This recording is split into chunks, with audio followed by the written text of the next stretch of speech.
Whoa, Martina. Whoa, I got her.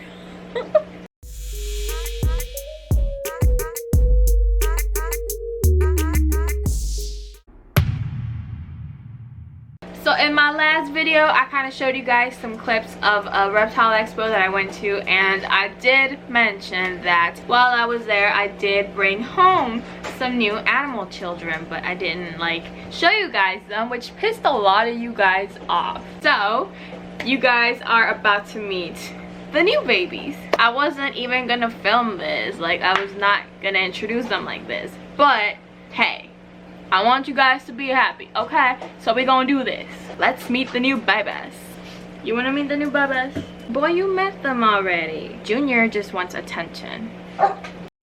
So, first up, we have, drum roll. Ta-da! So, this is Martina. Whoa, Martina. Whoa, I got her. Why do these things happen to me? So this is Martina. Yes, I named her Martina. That is her name. She's beautiful. Look at her. She looks like she's smiling. Is that not the happiest frog you've ever seen? I did wash my hands before handling her. Don't worry about it. Look at these feet, you guys. Dang, girl. Look at them legs, though. Dumb legs, though. She thick. So the person that I bought her from actually has a farm where he raises bullfrogs as a meat source, you know, like he sells them as food, but he also like sells them as pets to whoever like wants a bullfrog as a pet. And you know, he prefers that they be pets and not meat, obviously, but unfortunately a lot of the frogs in his farm go towards the meat industry, which is really sad because they're such cute animals, and well, all animals are cute, right? So she got really lucky and became a pet instead of a main course or side dish. So yay, go Martina, you got lucky, honey boo boo. So yes, she is a she. You can tell because of the color of her throat. See, oh, she's slimy. She's gonna try and get away. Girl. Oh shit, I caught her. So yeah, she's a girl, and she also like never sings, so there's also that, which I'm really thankful for because they loud.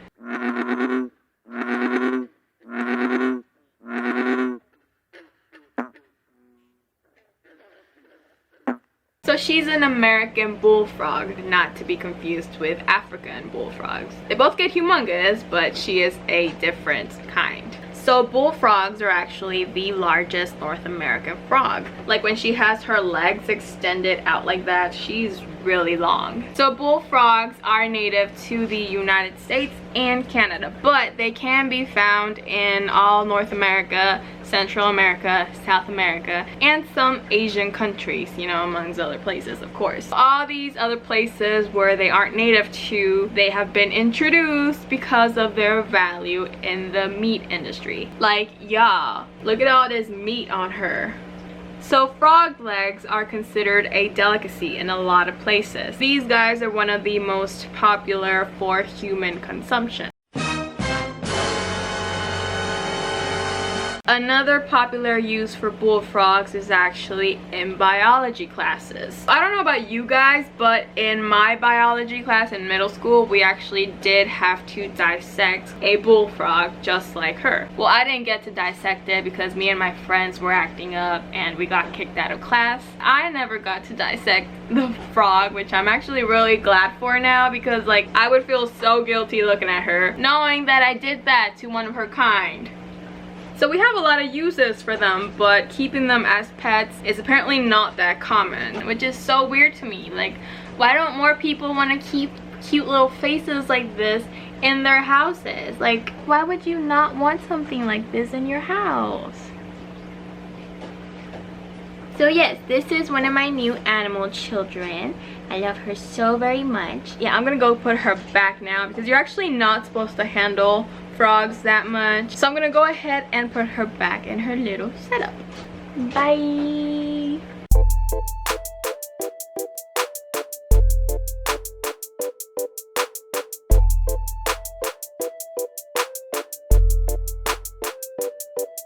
So next up we have the cutest little thing ever. Are y'all ready? Y'all not ready. Y'all not ready. Da da da da da da da. Yes, you guys, I finally have a tortoise. This is my first tortoise ever. Can you guys believe it? Like me, like the turtle person, has never had a tortoise before ever. So this is Frida, my baby Socata Tortoise. She's the cutest thing in the whole entire world, and you guys cannot argue with that. Like, look at her. Look at her. She's like the shape of a little egg. Look how round she is. Well, I actually don't know if it's a girl, but you know, we won't be able to know for sure for a few years. So if she turns out to be a girl, then her name will just stay Frida, and if she turns out to be a he, then we will rename him to Fredo. So this is either Frida or Fredo. So I've actually wanted a sulcata for years and years and years. Like, you could go back to really old videos of mine, and like I mentioned constantly wanting a sulcata tortoise. And those of you who have been here like from the beginning, you know I just love how big they get. Like, I love that. The only thing that stopped me all these years from getting one was that I've never had a tortoise before, and like it intimidated me, you know. Like I really wanted to be sure to research them properly, like for a long time, and to be absolutely sure that I was gonna be able to provide everything they need. They're completely different from aquatic turtles. I mean, obviously, but I'm an aquatic turtle person, you know. Like, I've been keeping aquatic turtles for like 10 years. I can tell you everything you need to know about aquatic turtles, but tortoises are just like new territory for me. So I decided to finally go for it and get a baby, and you know, it's been going really great these past few months, and she's really grown a lot since I brought her home. Like, these are all new growth lines. I'm so happy with her. I love her so much. I definitely want to get more tortoises now, and I mean, like, the real reason why I got her is because I am preparing for a even more crazy and very expensive tortoise that I really want. Like, it just doesn't make sense to spend all that money on that animal, and like I have no experience with tortoises, right? And sulcatas are definitely a step towards that direction. So yeah, I love their faces. I love sulcata tortoise faces. Like, they have like cute old man faces, like in a cute way, like an old man face, but in a really cute way, and they're so cute, and I love them, and I'm so happy. And this is her. You know what? I'm gonna go Simba on y'all.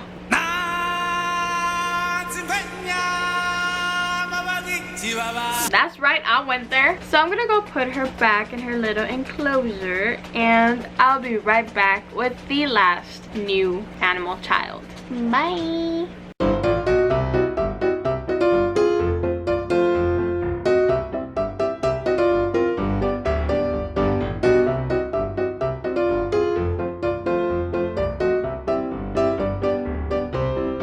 So the third and final animal baby that I brought home is, I think a lot of you are going to be excited over this one. Ta-da! Who dat? Who dat? Get it, Nachi, get it. You love the camera. So I finally decided to get a little scarf.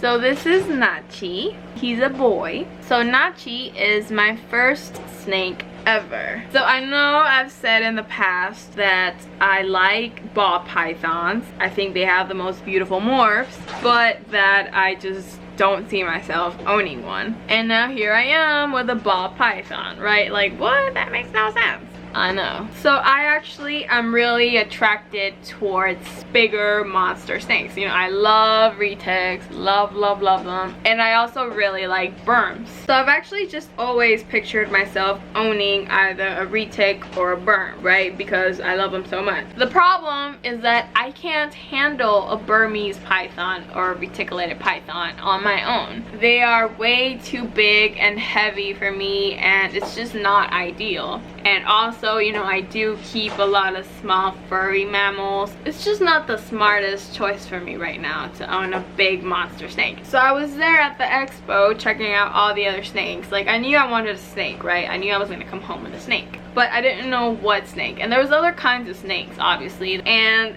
I picked a ball python for some reason. Like, I saw Nachi, and I don't know, like, there's just something about his little face that just really like attracted me towards him. So I don't live alone, right? And the person that I live with is really scared of snakes. That's really the only reason why it's taken me so long to get a snake. I got into snakes before I got into turtles, believe it or not. But because of the issue that the person that I live with is terrified of them, I just like respected that and never got snakes. Here we are, like what, 10 years later. I was finally able to calm that phobia down a little bit, and we made progress. Hey, I have a snake, and the person that I live with is completely okay with it.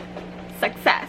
They're great beginner snakes, you know, they're not too small like a corn snake, but they're not too big, and they have pretty good temper most of the time. It's just a perfect beginner snake if you live with someone that's completely scared of snakes. I like that he isn't like super shy. As you can see, like ball pythons, their defense mechanism is to ball up into a ball.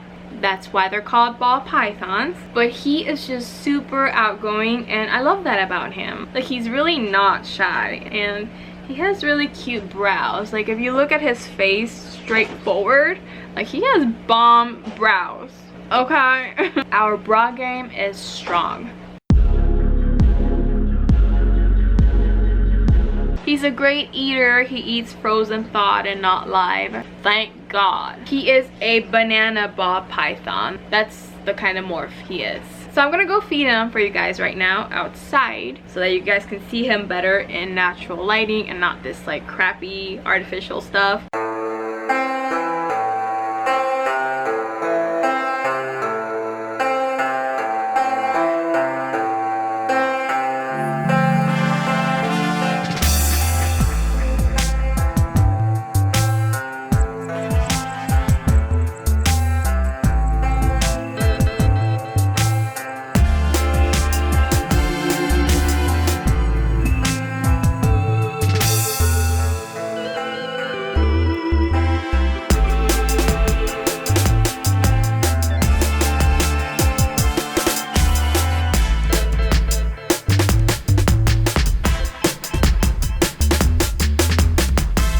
Okay, so I'm gonna update you guys really quick on the Lagoon. Yay, finally. So the Lagoon is actually going through changes right now, and like big changes. Okay, so you guys are looking at what will be the new Lagoon. You know, the whole keeping a pool outside where it's getting sunlight, it's just not ideal. You know, like the liner was getting fried, and long term it was just not gonna work out. So I decided to just go ahead and buy one of these ginormous like watering bins. These are actually for horses, but we're gonna use it to keep some pretty cool animals in it. So it's a mess. I've had it here for like a week now, not touching it or doing anything with it because I've been really busy. So this is what the inside looks like. Those are tomato plant seedlings that I'm letting mature there because my dogs kept knocking them over and they just were not developing. So hey, you know, there's no way they're gonna knock them down in here. There's like mess back there, aftermath of like